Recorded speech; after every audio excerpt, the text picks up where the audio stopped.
अब जीत लिए तो अब इलेक्शन क्यों कर रहे हो? क्यों डर रहे हो? आपकी हालत क्यों खराब हो गई है?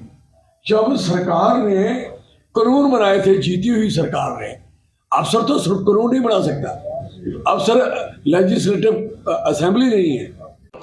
सत्य कहेंगे, सत्य लिखेंगे, सत्य चलेंगे। महाशिवरात्रि समाज उसे सारे की बड़ी बड़ी मुबारक है, बधाई है।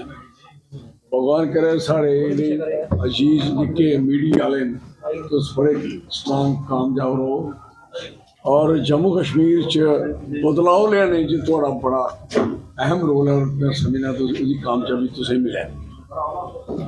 आज तुझे तकलीफ, आज जो मैंने आपको तकलीफ दी है वो मैं हिंदी को ले लेना नहीं। अब जो मैं आपको कहूँगा, जो तकलीफ मैंने आपको बुलाया आज, यहाँ बड़े दिन हो गए आपसे बातचीत की हुए। हमारे यहाँ से हमारा रेजिडेंस आवास जहाँ से चला गया तो उसके बाद जम्मू में कोई हमारा वो प्रॉपर इंतज़ाम नहीं हो पाया, उसकी खातर हम आपसे बड़ा आइसोलेट हो गए हैं। लेकिन प्रैक्टिकली काम हम डेली कर रहे हैं। डेली जन संपर्क अभियान हमने छेड़ा हुआ है, वो आपके सहयोग से, और उसी के लिए हम बात करना चाहते हैं। जो जन संपर्क अभियान है, हमारा जन संपर्क अभियान जो है हर कॉन्स्टिट्यूंसी में 3 दिन के लिए पैदल चल रहा है। वो हम काफ़ी देर से, ये हमारी सेकंड फेज है, अब जो शुरू की है। पहली फेज में हम जम्मू में घूम रहे थे और मोटी मोटी जगहों पे घूम रहे थे। अब हमने थोड़ा सा ब्रीक और बड़ा कंक्रीट और नज़दीकी से लोगों के साथ सहयोग किया कि जो दूर दराज गाँव हैं, सारे गांव इस हर कॉन्स्टिट्यूंसी के टच किए जाएं और हर गांव के लोगों से मिला जाए। जो हमने एक कॉन्स्टिट्यूंसी कठुआ की जो रिजर्व कॉन्स्टिट्यूंसी है वो हमने ख़त्म कर दी, उसको हमने सारा कर लिया। 3 दिन उसके हो गए। अब इसके बाद हमारी हीरानगर कॉन्स्टिट्यूंसी 20 दिन को शुरू हो रही है। 20, 21, 22 आपको भी रिक्वेस्ट है कि आप जो भी आ सकता है, जैसे भी हमारे साथ जुड़ सकता है उस अभियान में, तो आपको बड़ी अपील है कि आप तहे दिल से हम आपको कहेंगे कि आप जरूर आएँ। और 20, 21, 22 के बाद हमारी फिर अगली यात्रा, अगला जो हमारा अभियान होगा, मार्च होगा, वो बसोरी कॉन्स्टिट्यूंसी से होगा 25, 26, 27। और उसके बाद अभियान वहाँ से चलता हुआ जसरोटा कॉन्स्टिट्यूंसी, जो नई कॉन्स्टिट्यूंसी कठुआ बनी है, उसमें होगा। इसी के साथ साथ हमारा सांबा, बिशना, आरएसपुरा, जम्मू ईस्ट वेस्ट, ये सारी ही कॉन्स्टिट्यूंसी जितनी भी हैं हर 3 दिन के लिए रखी गई हैं और उसके मुताबिक प्रोग्राम चलते रहेंगे, आपको हम इत्तला देते रहेंगे। इसका बेसिक कारण क्या है? हम 4 साल पहले से कह रहे हैं कि जो सरकार रोल कर रही है लोगों के खिलाफ, किसान के खिलाफ, छोटे दुकानदार के खिलाफ और मुलाजिम के खिलाफ, और जितने भी लोग हैं जिनके पास ज़मीनें हैं, जो ज़मीनें हल चला रहे हैं, या कोई लोगों ने अपने मकान बनाए हैं, या कोई लोगों ने अपनी दुकानें बनाई हैं, कारोबार चलाया है। हमारी लड़ाई है बड़ी क्लियर कट। हम सीधा चाहते हैं कि ना किसी का शेल्टर बना, छत किसी का सर से ना उखाड़ा जाए, उनके बच्चों का, उनके परिवार का पूरा ध्यान रखा जाए, और ना ही किसी का कारोबार। इसमें हमारे नज़र में कोई आदमी गरीब नहीं है, कोई अमीर नहीं है। हमारी नज़र में सारे लोग एक हैं। हमारी समझ के मुताबिक जो भी हमारे इलाके में रहता है जम्मू में, चाहे वो बड़े कारोबार में है या छोटे कारोबार में है, चाहे वो छोटी सी ज़मीन में है या बड़ी ज़मीन में है, वो जितने भी लोग हैं, किसी की भी शेल्टर, किसी की भी पनाह, किसी का भी छत और किसी का कारोबार ना छीना जाए। हम उसके लिए लड़ाई लड़ रहे हैं। हमने कहा कि 4 साल पहले जब इलेक्शन डीडीसी का हो रहा था तो इन्होंने उससे पहले एक बड़ा जबरदस्ती लोगों की लगाई हुई गिरदावरी तब लगती है जब कानूनी होती है, उसे इंक्रोचर नहीं कहा जा सकता। और इंतकाल तब चढ़ता है जब वो उसका मालिक होता है, उसको इंक्रोचर नहीं कहा जा सकता। अब इंक्रोचमेंट सरकार कर रही है, लोगों की प्रॉपर्टीज पे, जमीनों पे, लोगों के हक पे सरकार कर रही है। सरकार बजाय कि लोगों को कारोबार दे, रोजगार दे, उनको मकान बनाने की प्लानिंग देते हैं कि हम ये देंगे वो देंगे, वो सारे के सारे फ्रॉड हैं। जब लोगों के पास खुद की अपनी जमीन मेहनत करके, अपने हाथों में चांदियां डलवा के, हाथ खराब करके, अपने शरीर की तबाही और बर्बादी करवा के जिन लोगों ने अपनी जमीनें बनाई, उसके आपने बोर्ड लगा दिए। आप भी सरकार हो, इससे पहले भी सरकार ही थी। जो भी सरकार होती है वो सरकार लोग बनाते हैं। डेफिनेट एलजी की सरकार लोगों ने नहीं बनाई, ये दिल्ली वालों ने बनाई, और दिल्ली वाले ही जम्मू कश्मीर का ये बजट पेश करते हैं। और दिल्ली की इंस्ट्रक्शनें इतनी खराब है, I am sorry for that. क्या दिल्ली को समझ नहीं है? पहले भी दिल्ली ने, पहली सरकारों ने, दिल्ली ने जम्मू को पहले भी लताड़ा था, लद्दाख को लताड़ा था, और अब मैं समझता हूं इन्होंने टोटल को लताड़ना शुरू कर दिया, और इतना ज्यादा लताड़ना शुरू कर दिया। आप देखिए, इतना बड़ा क्राइम है, ये क्राइम कर रहे हैं, शायती कर रहे हैं, जुर्म कर रहे हैं, तशद्दुद कर रहे हैं, और लोगों के साथ इस किस्म का व्यवहार कर रहे हैं कि लगता नहीं है कि ये लोगों की बनाई हुई सरकार, जो लोगों ने बनाई थी, कि वो सरकार है। लगता है ये सरकार इन्होंने आसमान से लेके आए थे, लोगों के वोट से नहीं बनी थी। लगता है कि सरकार लोगों की जो आशाएं थी, उम्मीदें थी, जिसके उपलक्ष्य में लोगों ने इनको वोट डाले थे, आज उसकी धज्जियां उड़ा के छोड़ दी उन्होंने। इसलिए मैं जब ये डीडीसी का इलेक्शन हो रहा था तो मैंने कहा, भाई साहब इनके खिलाफ वोट डालो, ये आपका ऐसी तैसी करके छोड़ेंगे। और लोगों को लगा इन्होंने बड़ी भारी शेटी मारी, हमने वो कॉन्स्टिट्यूंसी जीती, हमने वो काम किया, हमने वो जीत लिया, वो कर लिया। अब जीत लिए तो अब इलेक्शन क्यों नहीं कर रहे? आप क्यों डर रहे हो? आपकी हालत क्यों खराब होगी? जब सरकार ने कानून बनाए थे, जीती हुई सरकार ने, अफसर तो सिर्फ कानून नहीं बना सकता, अफसर लेजिस्लेटिव असेंबली नहीं है, ना पार्लियामेंट है। ऑफिसर तो एक जरिया है उस डेमोक्रेटिक प्रोसेस का, उसका एक एम्प्लॉय है, उसका एक मुलाजिम है, उसका मुलाजमत तक काम है, उसके कानून बनाए हुए कानूनों की धज्जी नहीं उड़ा सकता कोई। बड़े टौर से, बड़ी फ्राक, बड़ी फुर्ती से आप देखिए, बड़े बड़े जो ऑफिसर हैं बड़े स्टाइल से बात करते हैं, ऐसा कर दो, ऐसा कर दो। I am sorry for that, I am sorry for that. आप भूल गए कि कल आप मेरे साथ थे, परसों आप किसी और के साथ थे, चौथा किसी और के साथ थे, 10 साल पहले आप किसी और के साथ थे। आपको कौन सी ऐसी ताकत दे दी गई? एलजी साहब को, हिज एक्सलेंसी साहब को इसलिए यहाँ लाया गया कि लोगों के साथ अगर कोई जुर्म हुआ है, ज्यादती हुई है, ये उसको ठीक करेंगे। इन्होंने और कंफ्यूज कर दिया, और इतना बड़ा बना दिया, मेस बना दिया, आप सोच भी नहीं सकते। और इतनी बड़ी शायती कर दी, हमें इस बात का इंतहाई दुख है। और डोगरा स्वाभिमान संगठन पार्टी ये कहती है कि जब कानून कायदे बनते हैं, इवन के गवर्नर साहब, हिज एक्सलेंसी, कोई भी गवर्नर कोई भी कानून तोड़ता है या बनाता है, वो टेम्परेरी होता है, नॉट परमानेंट। असेंबली उसको इमीडिएट खत्म करती है, उसके बाद खत्म करती है या इम्प्लीमेंट करती है।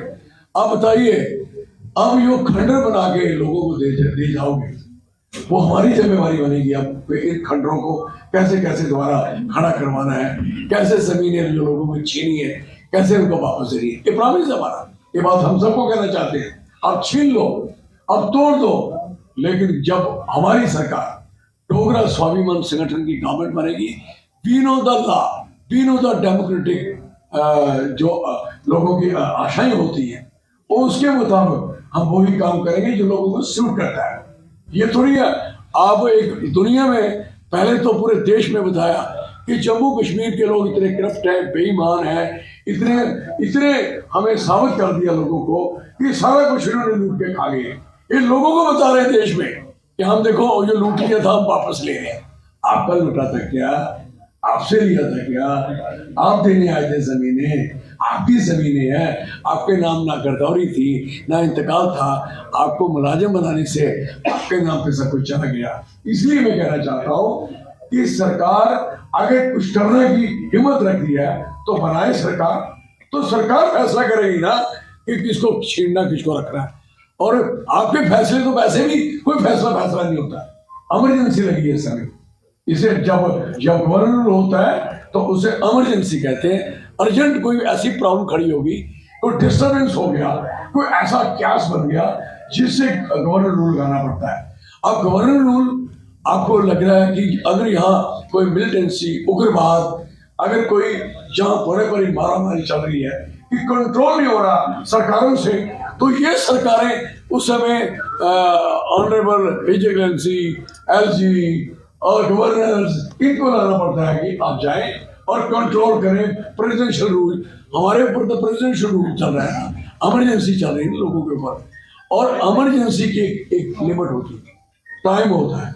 आपके पास आज तक जवाब नहीं है कि आप ये नहीं बता सकते कि आपका एक पीरियड होता है, टाइम है, वो कहां तक है, कितने वर्षों तक और लिखा है।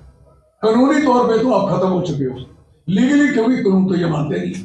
कानून मानने वाले होते तो जो टेनर इनका था, साल के बाद इलेक्शन होने होते, आप लगातार 4-5 साल से 2019 से लगे हो, जब से तोड़ फोड़ की है, किसी को स्टेट से तोड़ा, आपका था स्टेट से क्या, जम्मू के लोगों को था, स्टेट के लोगों को था, ये आपका स्टेटमेंट नहीं था और कॉन्स्टिट्यूशनल पावर के मुताबिक था, हिंदुस्तान के आइन के मुताबिक था।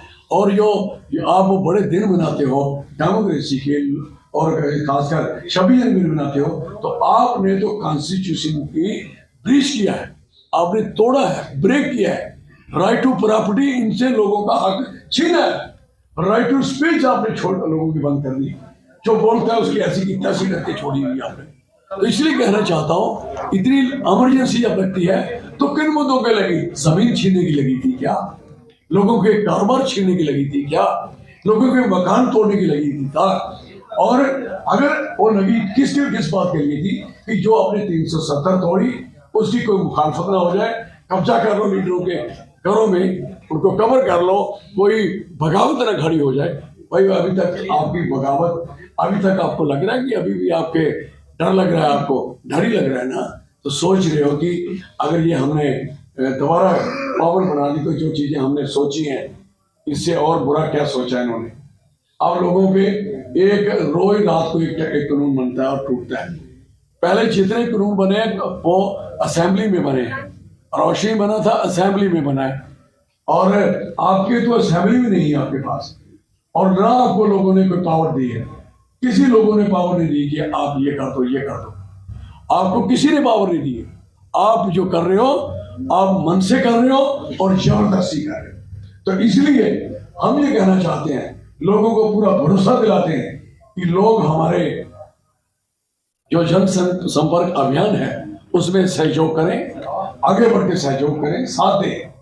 और हमने पूरा डेमोक्रेटिक तरीके से, अगर हम सड़क पे चल रहे हैं तो एक साइड जो आधी ट्यूब हमने आने जाने की ट्रैफिक के लिए छोड़ी हुई है। हम इनकी तरह नहीं है कि हरासमेंट करेंगे। We are going to aware the people of the province state. हम उनको अवेयर करने के निकले, उनके साथ तालमेल की बात हो रही है, लोगों की सुनाई हो रही है। कोई सुनता नहीं लोगों के पास, कोई लोगों के पास जाने के तैयार नहीं होता। तो हम लोग वहां जाके उनको सुनते हैं, उनकी बातें और तैयारी कर रहे हैं, और लोगों को हम यकीन दिलाते हैं जिस दिन भी आप लोगों ने हमारी सरकार बनाई, आपका जो इंतकाल टूटा है वो हम वापस करेंगे, आपकी जो गिरदावरी टूटी है वापस करेंगे। हाँ, नई इंक्रोचमेंट, नई जो चीजें जो वो नहीं होने दी जाएंगी, जो पुरानी जिसपे आप मालिक बन चुके हो, जिसपे आपको हक मिल चुका है, कानूनी अधिकार मिल चुका है, लेवी भरी हुई है, लाखों रुपए, करोड़ों रुपया, अरबों रुपया जम्मू के अमीर के लोगों ने सरकार के खजाने में डाला हुआ है। ये तो पहले इन्होंने 2019 के जितने ऑर्डर थे बच्चों के, नौकरियों के, उन्होंने पैसे डाले थे, उनके पेरेंट्स के पैसे लगे थे, और जो फार्म भरने के आपने वो सारे के सारे खत्म कर दिए। वो एक शुरुआत वहां से की। कोई बच्चा आए, मैं कल एक ऑनरेबल बड़े हाई लेवल के जस्टिस साहब उनसे पूछा कि बेटे क्या कर रहे हैं, कहता क्या कर रहे हैं, हम बच्चा इंजीनियरिंग करके आया है, 40-45 साल उम्र में, ये एक जस्टिस कह रहे हैं, बेटी ने पीएचडी की है, रोजगार नहीं मिल रहा है, ये इतने बड़े लेवल की बात कर रहा हूं। तो आप सोचोगे और भगवत के डोमार की 4 बहनें जो बीएड है वो उन लोगों को मिल पाएगा क्या? पोजीशन ये है कि बेरोजगारी इस समय लोगों को खा रही है, राशन पे राशन का ड्रामा रचाया जा रहा है। हर साल 2 करोड़ आदमी बीपीएल में घुसेड़ा जा रहा है। बीपीएल, लोग एपीएल में जाते हैं, बीपीएल से एपीएल में जाते हैं। एक ऐसी गवर्नमेंट आई कि एपीएल के लोग बीपीएल बनते जा रहे हैं, एक और लोगों को फुर्ती मार के प्रोग्रेस बता रहे हैं। इसलिए मेरा आपसे कहने का मकसद है, हम लोगों के साथ खड़े हैं, लोगों की जितनी शक्ति उनके साथ झेलेंगे, लोगों के साथ ईमानदारी के साथ ये सहयोग करें और लोग हमारा सहयोग करें। और अगली सरकारें इनको कहेंगे इलेक्शन करवाएं, फिर दिखाते हैं इनको कि ये है कितने पानी में। इन्होंने जो सोचा, क्यों डरे, टाइम सारा छूट गया सारा इलेक्शन का, तो कोई सारे इलेक्शन बंद करके रखे। किसी सरपंच पंच जो इन्होंने इंस्टीट्यूशन बनाया, जो इन्होंने बनाया आपका डीडीसी, जो आपके चेयरमैन, आपने देखा है चेयरमैन इनका, जिसके पास 2 करोड़ रुपए की जमीन, जिसने जो इंक्रोचमेंट में उसे छूटी, तो इलेक्शन कैसे लड़ा उसने? कोई आदमी, कोई एमएलए, कोई मिनिस्टर, कोई भी बंदा इलेक्शन लड़ने वाला, उसके पास गवर्नमेंट लैंड हो तो वो आदमी इलेक्शन नहीं लड़ सकता। इन्होंने सरपंच के लड़े, इन्होंने डीडीसी के लड़े, चेयरमैन बन गए इनके। एक पोजीशन है इन लोगों की। इसलिए कहना चाहता हूं, सारे इनकी पार्टी के लोगों के पास कितना कुछ निकल रहा है। तो कहने का मकसद है, हम कहना चाहते हैं, ये पॉलिटिकल आदमी है, सियासी आदमी है। सियासी आदमी का और आम आदमी के साथ फर्क होता है। सियासी आदमी को समझ होती है कि मैं कौन सी चीज मैं इलेक्शन लड़ सकता हूँ, रख सकता हूँ, नहीं रख सकता। अगर उसने रखी है तो वो गलत है, उसको सारे पैसे उसके रिकवर होने चाहिए, तनख्वाह भी, और उनको जलील करना चाहिए। और बाकी लोग, जो लोग जिन्होंने अपने काम काज करके, अपनी मेहनत करके अपना सब कुछ खड़ा किया है, आप उसको तोड़ दोगे क्या? और ये मजहब की लड़ाई नहीं है, ये धर्म की लड़ाई नहीं है, ये कोई इज्जत और जात बिरादरी की लड़ाई नहीं है। हम तो सीधी, जो भी हिंदू है, मुसलमान है, सिख है, ईसाई है, बौद्ध है, पारसी है, जो हमारे इलाके में रहता है वो हमारा डोगरा है, हम उसके साथ हैं। और उसको भी as a Dogra we must fight, they must fight, और अपने अधिकार के लिए सामने आना चाहिए। बड़ी मेहरबानी।